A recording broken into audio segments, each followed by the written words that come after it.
it's okay if you skip this video because this is going to be all about me. This is going to be my story. This may get, this video may get a little long, but I really wanted to tell you my story because first of all, you should know who is this guy. Because why should I listen? Why should you listen to me? So that's why I have created this video. And some of you may feel that this video is just to flex my numbers, to flex my skill. This guy is just here to boast about himself. Some of you may feel that, but my point is to tell you that if I can do it, if a person like me who did not know about e-commerce, who did not want to do a business in life, if a person like me can do it, anyone can do it, irrespective of where he or she is, what the situation in their life is. You can do it. If I am able to start dropshipping few years ago and get to this revenue, this huge stores, multiple stores, and even get more than 50,000 followers on Instagram, anyone can do it. So that is the whole purpose of this story. But again, you can skip this video. I would not feel bad. It's completely it's okay.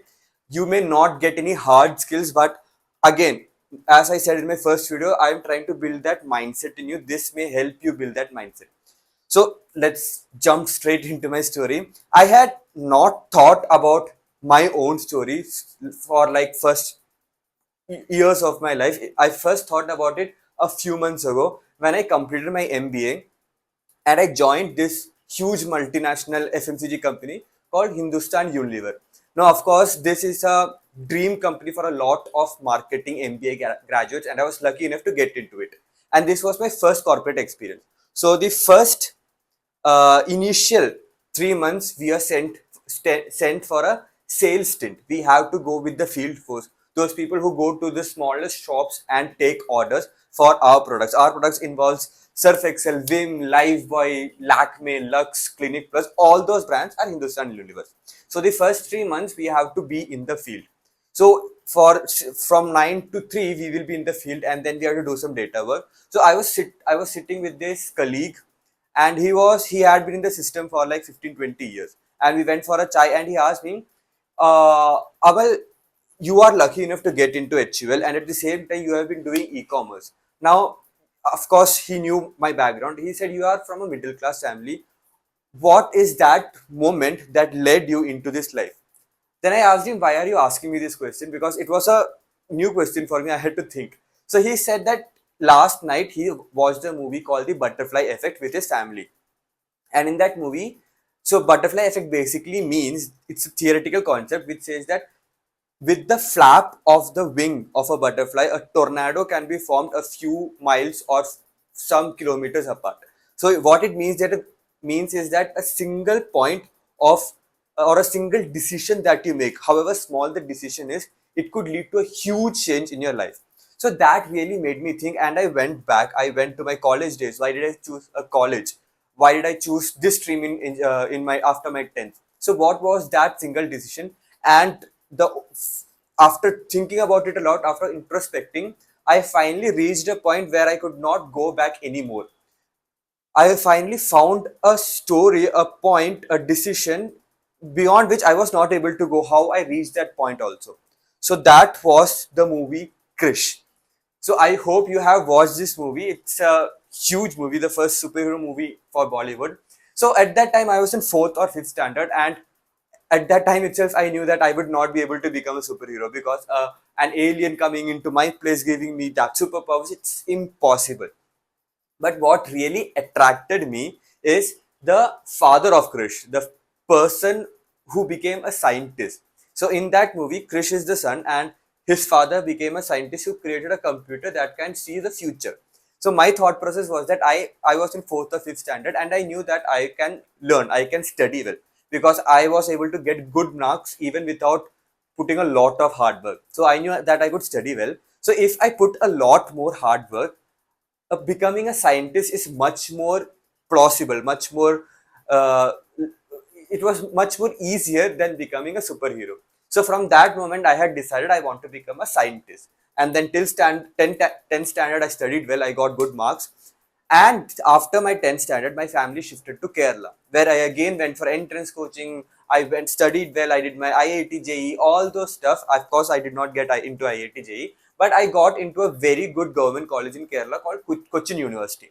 And of course, scientists in at that moment, at that age, scientists and engineers were kind of amazing for me. Engineers were creating stuff out of scratch. They were creating technology. So again, that aligned with the ambition I had from my fourth or fifth standard, becoming a scientist to create something amazing. So I got into my mechanical engineering, and even at that time, my only goal was to pass out from my engineering college with good marks and get into a job which will get me only at least 5 lakh per year, not month, 5 lakh per year. That was the goal in me. That was the only desire I had.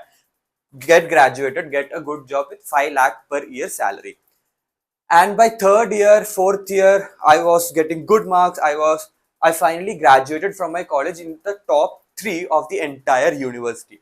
But the problem was that uh, I was the COVID batch, so I did not get any placement. Placements were completely paused, so I did not get any placement. But that was actually lucky for me. But why it became lucky was the decision I took in the third year of my college, because during my school time I used to read a lot of books, normal books like Famous Five, Nancy Drew, Hardy Boys, etc. But during my engineering third year, I shifted to non-fiction books, and I read this book called The 4 Hour Work Week. It was a book from Timothy Ferris. Now, that was this thick. That book was so thick, but I still went through it because the concept was amazing. The author of this book used to work for only 4 hours per week, not day, per week, because he was able to create systems and a business. Of course, that person also went to the corporate job and was done with it and created this business. And he had written about a lot of business models that could be done with just 4 hours per week. But I was naive. I did not know that a lot of hard work was needed to get to that point where only 4 hours of work was needed. But still, I read through that book. It explained about affiliate marketing, and it explained about Shopify, it explained about freelancing, all those stuff.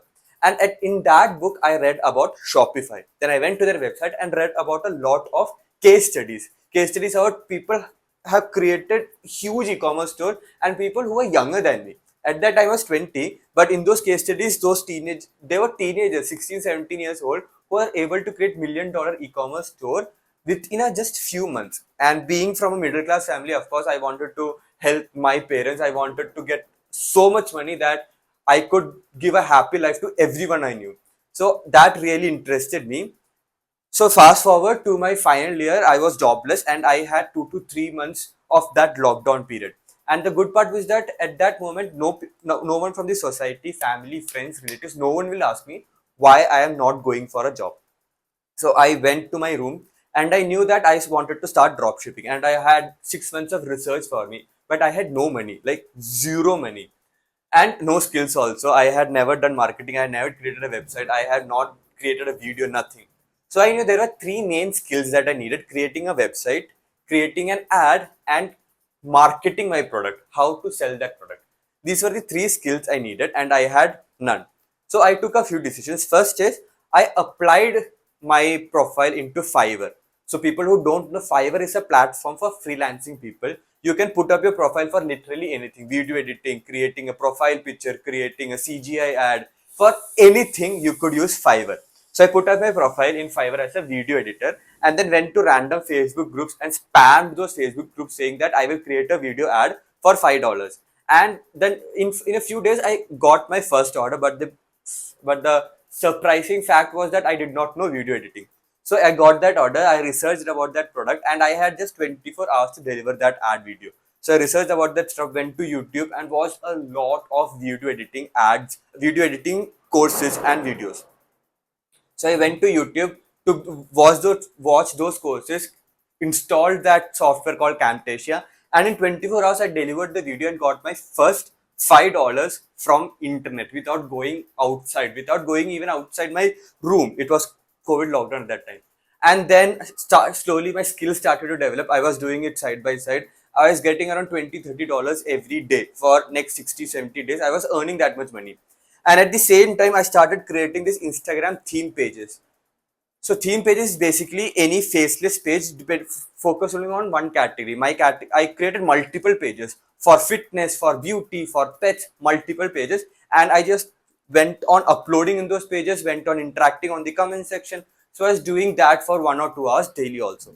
And at the same time, I started researching about affiliate marketing. I started researching about how to create a website, how to find a product. Although I have watched almost every dropshipping video that was uploaded before 2020-21. At that point, all the videos, all the gurus, I watched all free content because, of course, I did not have money. So after a few months, I had around $600-700 saved from my video editing freelancing service. I sold a couple of Instagram theme pages for around $300-400.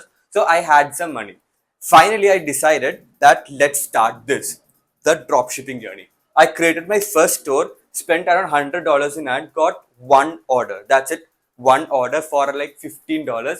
I quit that store. Second store failed, third store failed, fourth store failed, five, six store failed completely, and I was down to my last $100. So I decided to take a pause because it's my last $100, and at that point I had paused my Fiverr account also. When I resumed it, I was not getting any orders, so I had no income. I had just $100 left.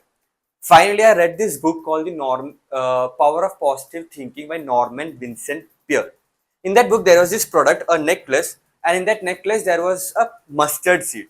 And in Christianity, we have this belief that if you can sell if you have faith as small as a mustard seed, you can achieve anything. So that was a huge concept for me because I am a Christian. I know how powerful that concept is and how deeply we Christians believe in it.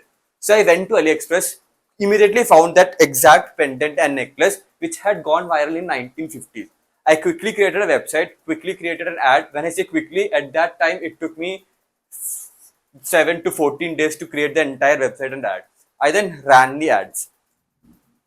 The budget was $20 per day. First day it was breaking even. Second day I was at loss, and 3 and 4 days was also at loss. At the fifth day, I got one order for $1,000. $1,000. That lady had ordered around 20 to 25 pieces. I mailed that lady and asked her why she had ordered. Because at that time I was targeting teenagers, not teenagers, people from the age of 18 to 35, feeling that they will buy their product. But this lady was around 45 to 50 years of age. So she said that she had bought it for her church group. So for all the members of the church group, she had ordered it. So I shipped it out and I got the $1,000 in my hand. Of course, after product cost, everything, my profit was around $300 to $400. From that moment, I started scaling, and that store ran for around 3 years, generating a revenue of $20,000 revenue in not 3 years, 3 months, $20,000 revenue. And then I had this thought, a stupid thought, I would say, that I could sell this store, the complete store, not the product, get that money and start a store in India because I am an Indian. I understand Indians better. So I put up my store in Shopify Exchange, which is a platform that has been closed right now. In 2 weeks, I sold that store for around 3,000, around 3,500 or $4,000. So approximately 3 lakh in Indian money.